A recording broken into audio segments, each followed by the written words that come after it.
Day 2 of the Skilling Open, and I've picked a game played in the final round of the day between Sergei Karjakin and Magnus Carlsen.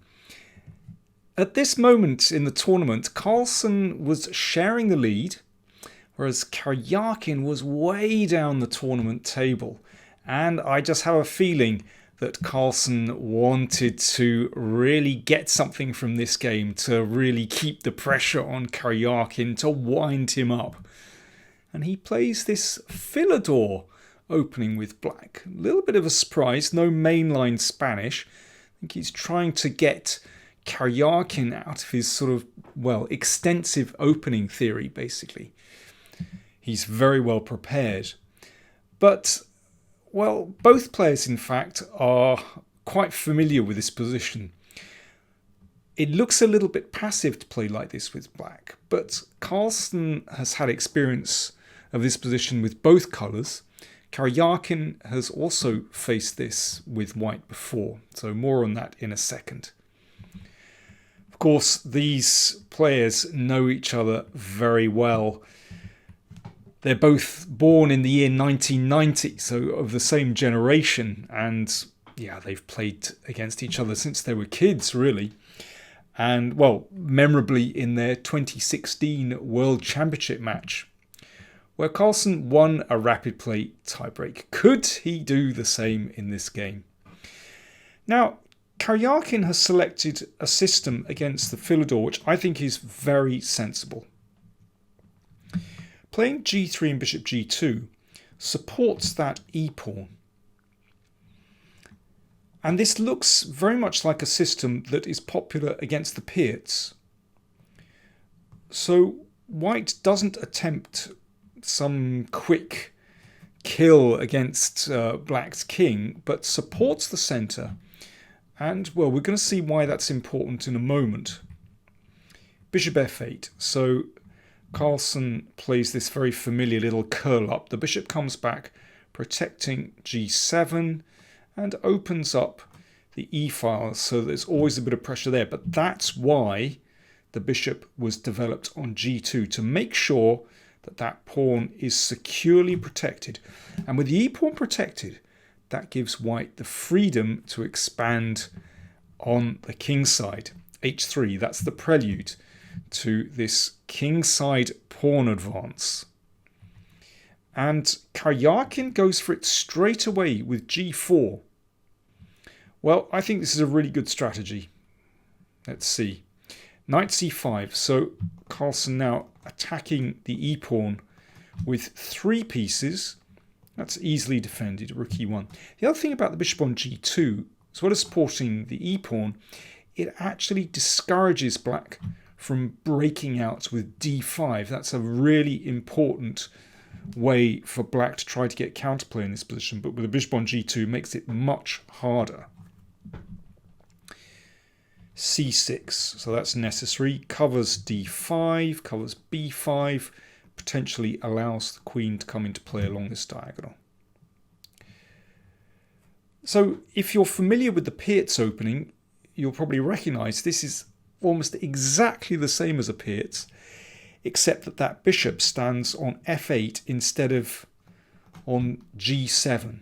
So it's a bit more passive. g5, immediately pushing the knight out of the way. Now that's going to make it much more difficult for black to break out with d5, and now pawn to f4. So this is bold play from Karjakin, and I think it's excellent. The pawn on f4 covers the e5 square, supports the g5 pawn, and later on, that pawn could advance even further. Pawn to a5, Carlsen trying to get a bit of space on the queen side, and also, sometimes black needs to prevent white from playing b4 as well. Bishop e3, time to develop. Queen c7, a4. So you can see that the queen was defending the pawn on c6, so black might have had the chance to play b5, but of course a4 squashes that plan. Now this is really important, that white prevents the b5 break and at the moment is preventing the d5 break. There is one downside to this kingside expansion. You can see that white's king is potentially a little bit exposed. If black does manage to break through, then there's no pawn cover. Whereas if you look at black's king, it's got a very snug blanket of pawns covering the king. And that bishop looks good on f8 as well. And actually, black's pieces are really restricted by these pawns. Those knights are fighting, well, against each other, really. They tread on each other's toes. It's a problem. And this bishop obviously blocked out.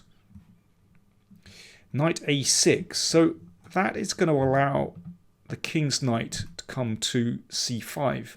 And this one will potentially come into b4. Now here, Karjakin played queen d2. Queen f3 has been played before, and I quite like that move, actually. And that queen can just come over to g3 and support the pawn advance. I think the queen stands very well on the king side because it can potentially cover the king and support that pawn advance. So I like queen f3. Queen d2 played by Karjakin. Also very pleasant because it means that that rook can simply come to d1 to maybe put a little bit of pressure on the pawn on d6. So, for example, if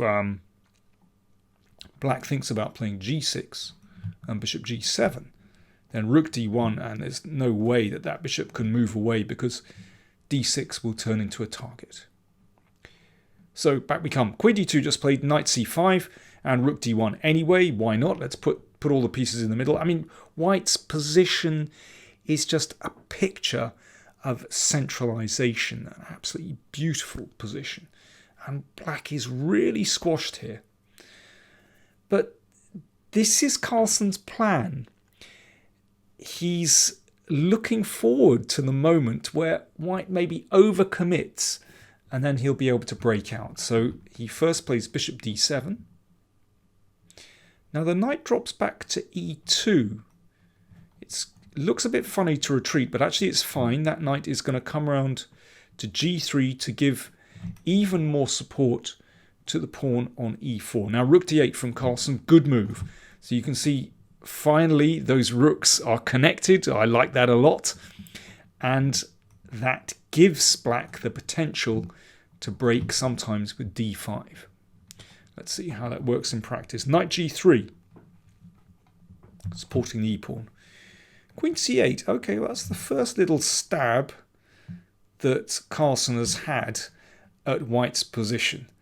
So the h-pawn is threatened. And actually, that immediately shows that white has to be a little bit careful here, because if we play h4, then the bishop will find a nice square on g4 and push that rook away, and that's really irritating. But white does not need to push the pawn. King h2 is a really nice move. Just tucking the king away at the side, protecting the h-pawn, that's nice. And you can see that, well, I like this maneuver of the knight to g3. Would have been nice to put the queen there, but why not put the knight there as well? And the king is looking really snug. And, well, if black does nothing here, if black stays behind the first three ranks, then white is going to play f5. That takes away this square from black's pieces. And then bishop f4, more pressure here. Now, if black withstands that, then the h-pawn can start moving down the board. And at some point, one of these pawns is going to push forward and break open the position. It's a beautiful position for white to play. I love playing like this. I've had quite a few games where basically the squeeze comes on the king side and you just don't let them go. It's great fun. I love it. Okay, here we go. King h2 just played. So, like I said, if black stays passive, then that's a real problem. But of course, Carlsen appreciates that. And very quickly, he launched the d-pawn forward. He didn't spend too long over that. I mean, both players had used a fair bit of time to get to this position. I mean, from memory, I think they were down to maybe 6 or 7 minutes each remaining on the clock.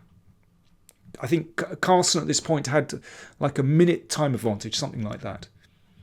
So d5, this is always the move that you have to watch out for when you're playing with white, and, well, be wary of, or be aware that that's the move you want to make when you're playing with black. So, for example, if pawn takes pawn, then suddenly things get interesting. Let's say knight takes, bishop takes a4, and you can see actually black's pieces are really well placed here. Now, white is not worse here, but somehow, well, black is breathing again. And whose king is better? I think that's always something to think about. That bishop can come back to c6. Black's king is very secure there. It's pretty random. So after d5, very sensibly, Karjakin, after 2.5 minutes thought, big time investment, he played pawn to e5. So now we have this 4 against 3 pawn majority on the king side. So ultimately, it'll still be the aim of Karjakin to push the pawns down the board. And Carlsen has this nice pawn chain, but how do you advance those pawns forward? Knight b4 from Carlsen. Queen f2. Now, I like that move a lot from Karjakin. Excellent move, taking control of this diagonal, and that's already a bit uncomfortable for Carlsen. If the knight goes back to e6, we've got f5, thank you very much. That's no good for black at all. Or if the knight goes back to a6, then bishop b6. That's nasty. That rook can't move. The knight would have to go back. I mean, white is obviously in control there. So after queen f2, Carlsen simply defended the knight. But it does mean that if that knight moves, then the bishop will be able to swipe off the b pawn. Bishop d4 from Karjakin, excellent move. Supporting the e pawn, and he's looking to advance the pawn to f5. If that pawn, well, if he's given another move, then f5 already looks fantastic for white, taking away the e6 square, and, well, a breakthrough is coming soon. So, what should black do? Well, Carlsen put the bishop on f5. He could have played g6. I mean, it still looks better for white. But he played bishop f5, just blocking that pawn. But that is a really risky move. Knight and bishop attack the c-pawn, so therefore rook e2. And now g6. So he's trying to, build some kind of blockade on f5. But Karjakin took the opportunity to swipe off that bishop. Good move. Now at first I thought, well, maybe pawn takes to give that knight a square on e4, but actually this is too risky. If black does nothing, then h4 and bishop h3, and that pawn is looking really weak. And otherwise, well, let's say knight e4, you can take, and again take on b6. Actually, white is just in control there. So after knight takes, Carlsen recaptured with the queen. It's still a really tricky position. So the knight and queen have a little bit of pressure here. And Karjakin played what looks like a really natural move here, but it was a mistake. He played pawn to h4, and Carlsen seized his opportunity. He played knight e6, attacking that f-pawn. If Karjakin had played here rook f1 with the idea h4 and bishop h3, that's really nasty, because if knight e6, that pawn is now defended, and you can simply play bishop takes pawn. And, well, white has a winning position there. So rook f1 was the key move in this position, threatening h4. And it's very hard for black to find a good move there. But instead, Karjakin played h4. It looks very natural. And he'd calculated this. Knight e6. Now, this is different. If bishop takes pawn, then this gives black tremendous compensation for the exchange. You can see that white's king is starting to open up. This is really dangerous. That's exactly what I was talking about earlier. If it goes wrong, it can explode in white's face. Just compare the two kings. Black's king very safe. So Karjakin had to defend that pawn. Rook f1. Now, tricky position. If knight takes bishop, that's the move you really want to play. But bishop h3 traps the queen. It has nowhere to go. So Carlsen played instead of playing knight takes bishop, he played c5. Now here, if bishop h3, then you can give the queen here and take on d4. Now material is, let me see, at the moment it's even, but bishop g7 is a very nasty move for white to meet. That pawn is under fire. The king is on the same line as that bishop and the rook as well. Black is simply swiping that pawn and it's winning. Should be a win for black. So after c5, instead of playing bishop h3, bishop e3. And the pawn rolled on. Well, this was a turn of events. Carlsen suddenly pushing the pawn. But it's not so clear. Bishop h3 traps the queen. I have to say, this is really well calculated by Sergei Karjakin at this stage. So many ways for white to go wrong here. So for example, if rook takes pawn, then queen takes c2, the queen escapes. If queen takes pawn, knight takes pawn on c2, which attacks the queen. Basically, black is going to escape from that one. So Karjakin, well, he'd planned this very quickly, instantly in fact. He played queen g3. And now that queen is trapped. There's no getting around this one. So Carlsen had to make the best of it. And he gave up his queen by playing queen takes pawn. Rook takes, knight takes. Okay, we need to take stock after that flurry of tactics and the queen has gone. But Carlsen has rook, knight, and rook, knight, and that pawn on e3, that pass pawn on e3. So in fact, this is a really unclear position, particularly if you're down to, just a couple of minutes on the clock. And once again, I come back to the question of king safety. Whose king is safer here? Well, definitely black's at the moment anyway. White's king, well, is now exposed along the second rank. Well, perhaps you'd like to have a think. What would you play here if you had the white pieces? You have a think about that. I'll have a little slurp of tea. Cheers.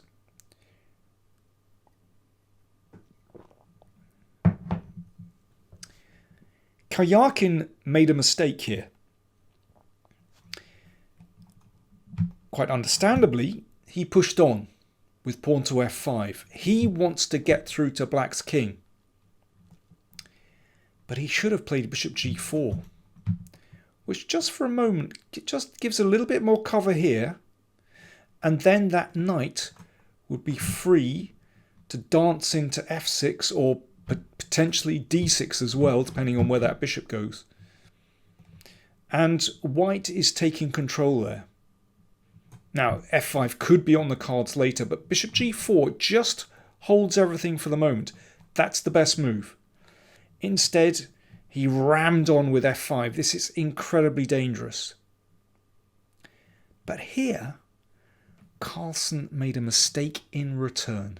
He should just move that knight. Now, this is really hard to appreciate when you're short of time. It looks so tempting to slam that rook down on the second rank to hassle white's king. But he should have played knight g7, or knight d4 as well is also possible. Let me just show you a line with knight g7. So pawn takes, pawn takes. Well, if you play f4 and f5, then you should be attacking on the f file. So queen f4, rook e7 defends, bishop g4 covering e2, rook d4, knight e4. Well, all bets are off in this position. If that bishop moves, if it takes the knight, then there's potential for that pawn to advance. This is a completely unclear position. Can you imagine playing this with just, a minute or so on the clock? That's what should happen.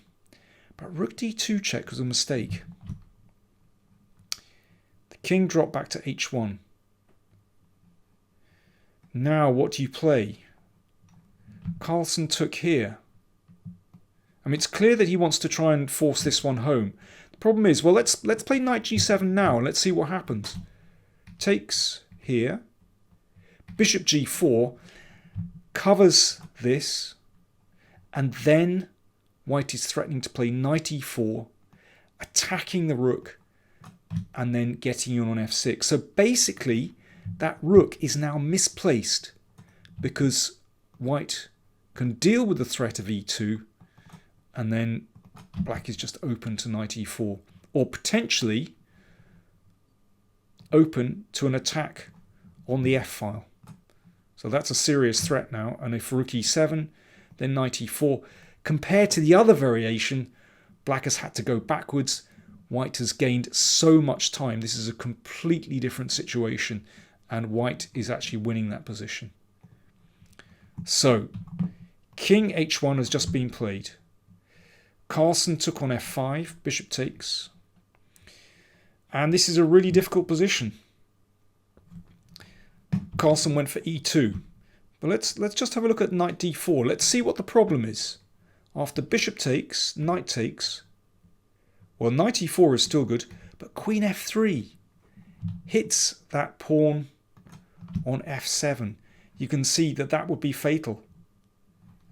I'm afraid the rooks have been split. That's the problem here. And queen f7 just breaks through to the king. If knight d7, rook d7 rather, knight d5, and wow, that looks pretty bad. Bishop takes, knight takes, and basically white is consolidating here. Still has that extra queen, but black has just gone backwards. Has eliminated that dangerous passed pawn. Carlsen pushed on anyway. Pawn to e2, but that was taken. Bishop takes knight, rook takes, and queen f3. Once again, that rook is loose. It's not protected by its brother. Two threats, queen takes rook, as well as queen f7, which would force checkmate. Of course, the queen is supported by the rook. They're working well together. So, rook e7. Only thing Carlsen could do. That's a sad state of affairs. Had to protect that pawn, but queen takes rook. That errant rook has disappeared from the board. And now what's the material balance? We have queen against knight and bishop. Must be winning for white here. Basically, Carlsen has run out of pieces. Excellent play from Karjakin. He saw the tactics really well. Knight c6. Basically, that queen can just target weaknesses in the position. And Karjakin doesn't need to do anything too special here, because it's really hard, well, it's impossible for black to activate the pieces when the king really needs protection. Rook f4 is a good move, which basically forces more exchanges. If the rook checks and let's say knight d6, well, ultimately this is hopeless. Black simply can't attack with the lone rook, and the queen can just clean up the pawns. So after rook f4, rook takes rook, queen takes rook. Well, now with the rook gone, it really is hopeless. There is just one last little trick, which I'll show you in a second. Queen d4. Make sure that something is going to drop here. Knight takes, queen takes, knight c5, and g6. pin and win. And the game ended pretty swiftly. So queen f7 threatened, therefore knight e6. Now Karjakin cleverly didn't take here, but instead first played queen d5. Now Carlsen saved the a-pawn, but queen f5 is an excellent move instead of taking on f7. So basically threat is to take here. Obviously pawn takes pawn allows the knight to be taken, knight d8, and now queen d7 was the final move. Carlsen resigned. Knight is threatened, and if it moves then queen f7 and mate next move. Absolutely hopeless. Let me just go back to this position. There's, like I said, there's actually one final trick. It's actually, I find this very interesting. So if black has lots of time and can find some precise moves, then bishop e7 is the best move. And actually black can reach the endgame of bishop and knight against queen. Now this is a theoretical win, and I want to show you how. There is just one big trick though. In this position, white can stumble into a draw with king g2. Now it's a draw. Knight e5. This is a fortress position, a well-known fortress position actually. Can't remember where I first saw it. In one of my I think earliest chess books. The knight, excuse me. Another little slurp tea. The knight covers f7, g6. The bishop covers f8. f6 and h6. So you can see that's a wall, basically. The knight is covered. The king covers the bishop. And the king can simply sidestep on these squares. There's actually no Zugzwang. And you can't bring the king into the attack. It's a very nice fortress position. So that's if white plays king g2. However, if white plays queen to e6... it's a really simple move. Very classy move. The threat is to put the king on g6 and win the knight. So at some point black's king is going to have to move. And now the king advances. And this one is no fortress. Let me just show you. Let's say knight e5, king f5, and this is Zugzwang. The king cannot move, therefore one of these pieces is going to have to move. If the bishop comes, well, let's just have a quick look. If bishop g7, then you can give a check. The king steps up and the knight is in the box. And after king f5, if knight f7, we give a check.